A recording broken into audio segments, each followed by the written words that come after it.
Good morning प्यारे बच्चों, मैं हूं आपके एजुकेटर पूर्णिमा और हम करेंगे वर्कशीट नंबर 61। सब्जेक्ट आपका हिंदी है। माता का आंचल कृतिका भाग 2 का चैप्टर है ये। कक्षा आपकी 10वीं है। डेट है 27 नवंबर। बच्चों, अब तक हमने जाना कि माता का आंचल पाठ, जिसके लेखक है शिव पूजन सहाय, उनके द्वारा लिखा गया उपन्यास देहाती दुनिया से लिया गया है।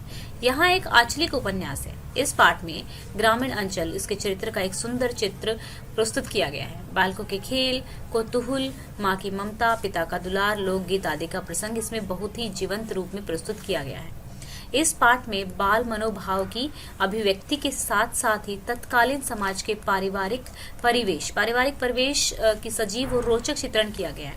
तो देखो, बच्चों के मन भाव यानी कि उनके मन के भाव को तो रिप्रेजेंट किया ही है, साथ में उनके पारिवारिक यानी कि परिवार में किस तरीके का माहौल है उसका भी सजीव और रोचक चित्रण किया गया है।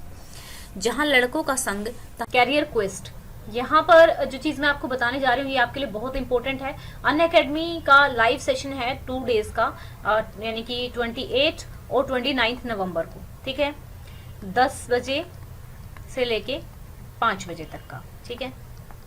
इस लाइव सेशन में, ठीक है, डिफरेंट बड़े बड़े जो कैरियर काउंसलर हैं वो आएंगे। कैरियर क्वेस्ट, इसके जैसे इसके नाम से ही पता लग रहा है कि आपके जो भी क्वेश्चन हैं कैरियर को लेके, 9th-10th क्लास में हैं आप, तो देखो बच्चा है क्या कि यहाँ पर जो भी आपके डाउट रिलेटेड है कि भाई ये वाली स्ट्रीम लेनी है, साइंस लेनी है, आर्ट्स लेनी है, कॉमर्स लेनी है, सीए बनना है, इस वाले फील्ड में जाना है, तो जो भी आपके क्वेश्चन होंगे यहाँ पे जो बड़े बड़े डिग्निटरीज हैं, बड़े बड़े एक्सपर्ट हैं यहाँ पर आएंगे, वो आपके क्वेश्चंस के जवाब देंगे। आप लाइव में इसको अटेंड कर सकते हैं एंड दिस इज फ्री, ठीक है।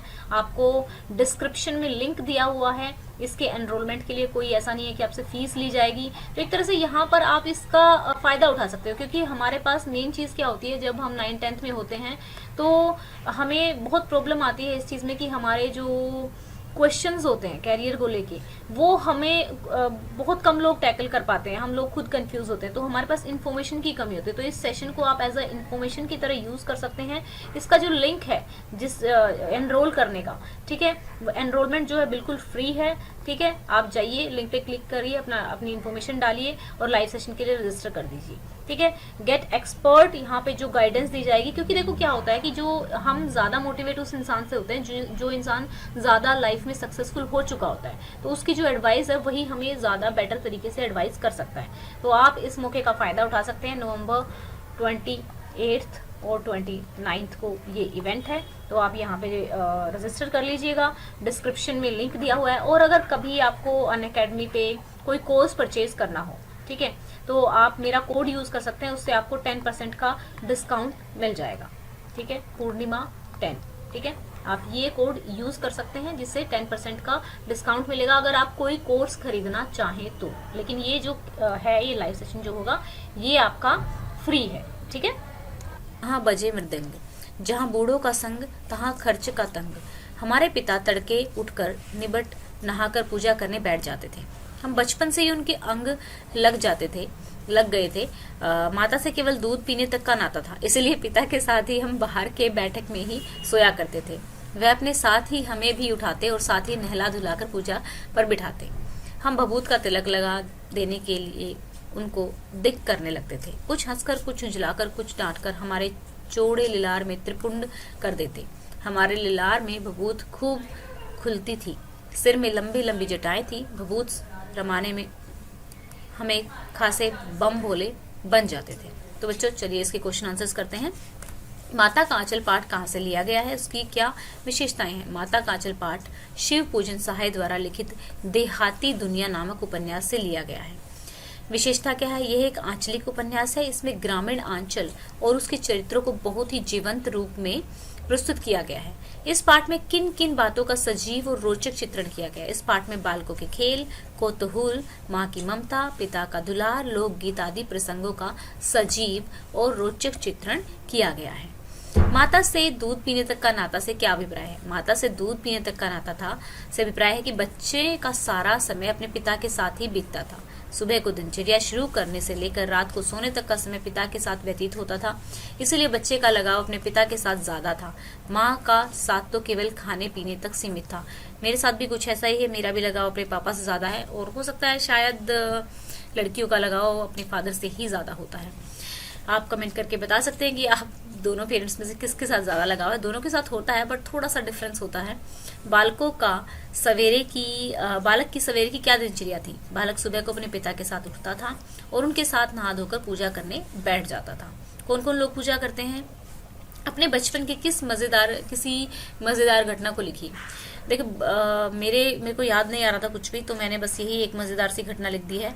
बाकी मैं तो यही चाहूंगी कि आप भी अपने जीवन की कोई मजेदार घटना लिखें, क्योंकि आप तो अभी बचपन में ही हो एक तरह से, तो बहुत सारी घटनाएं होंगी जो आप लिख सकते हैं। तो हमें नेचुरली ही कोई घटना लिखनी होती है। ऐसा नहीं है कि हमें बहुत इम्प्रेस करने के लिए टीचर को, जो भी नेचुरल चीज होती है वो आपको लिखनी है। तो ऐसा था, बचपन में पेपरों के समय हमें टीवी देखने की मनाही थी। तो पापा के रूम में टीवी था और मतलब 2 रूम थे। तो इस रूम में जैसे यहाँ टीवी रखा होता था, यहाँ हमारा बेड होता था और यहाँ गेट था और यहाँ पे एक डब्बा सा, मतलब यहाँ पे एक वॉशिंग मशीन का ऐसा डब्बा सा रखा था। तो हमारे घर में वॉशिंग मशीन का एक बड़ा सा डब्बा रखा था। हम दोनों भाई बहनों ने क्या किया, काफी बड़ा था, तो हमने उसकी आंखें बना ली और हम काफी छोटे थे कंपैरेटिवली, ठीक है। तो हमने उसमें 4 आंखें बना ली थोड़ी थोड़ी करके। तो हम उस डब्बे में बैठ जाते और कई दिन तक हमारा यही काम, जब हमारा फेवरेट सीरियल आता या कार्टून, मतलब कुछ भी हमें देखना होता, तो उस डब्बे में बैठ के हम चुपचाप देखते रहते थोड़ी देर के लिए। शरारत करने का मन होता था बस ऐसे ही। तो कुछ टाइम बाद क्या हुआ कि पता लग गया मम्मी पापा को कि भाई ये इस तरीके से करते हैं और इस डब्बे में बैठ के टीवी देखते हैं। तो फिर हमें कई घंटे उस डब्बे में ही, ऊपर से उसको बंद कर दिया गया और उसके ऊपर भारी सामान रख दिया गया, हमें उस डब्बे में से नहीं निकलने दिया गया। तो कुछ ऐसा हुआ था। तो उसके बाद हमने ऐसी शरारतें, ऐसा तो नहीं था कि बंद कर दी थी, लेकिन हाँ ऐसे ही कुछ करते रहते थे। तो आप भी अपने जीवन की कोई भी ऐसी ही मजेदार घटना लिख सकते हैं, ठीक है। हम दोनों भाई बहन ने उसकी आंखें बना दी थी और पापा के कमरे का दरवाजा खोलकर हम उस डब्बे में बैठकर टीवी देख लिया करते थे। और दरवाजा भी पूरा नहीं खोलते थे, ऐसे जैसे किवाड़ होते हैं ना, तो बिल्कुल थोड़ा सा खोल देते थे। और क्योंकि सामने तो टीवी रखा ही होता था, थोड़े से में से ही हम काम चला लेते थे। और ये काम सिर्फ हम नहीं करते थे, मीन्स कभी कभी ऐसा होता था कि रात में ताऊ के घर से दीदी वगैरह सोने के लिए आते थे, तो पता नहीं मतलब बहुत पास में होता था। तो हम लोग ऐसा बहुत बार करते थे, रात में जब टीवी पे आती थी तो हमने अपने बड़े भाई बहनों से ये चीजें सीखी थी, क्योंकि वो लोग ऐसा करते थे, क्योंकि उन लोगों पे ज्यादा रिस्ट्रिक्शन थी कंपैरेटिव टू हम, तो फिर भी थोड़े छोटे थे, ठीक है। तो इसी तरीके से आपको कोई अपनी मजेदार सी घटना लिखनी है, ठीक है। तो स्टूडेंट्स, आज की वीडियो का लाइक्स का टारगेट है 600। बाकी मैंने आपकी प्लेलिस्ट में सब्जेक्ट वाइज सारी प्लेलिस्ट अरेंज कर दी है, वहां पे जाके आप अपनी सारी वर्कशीट्स को देख सकते हैं। Thank you, have a nice day, may God bless you.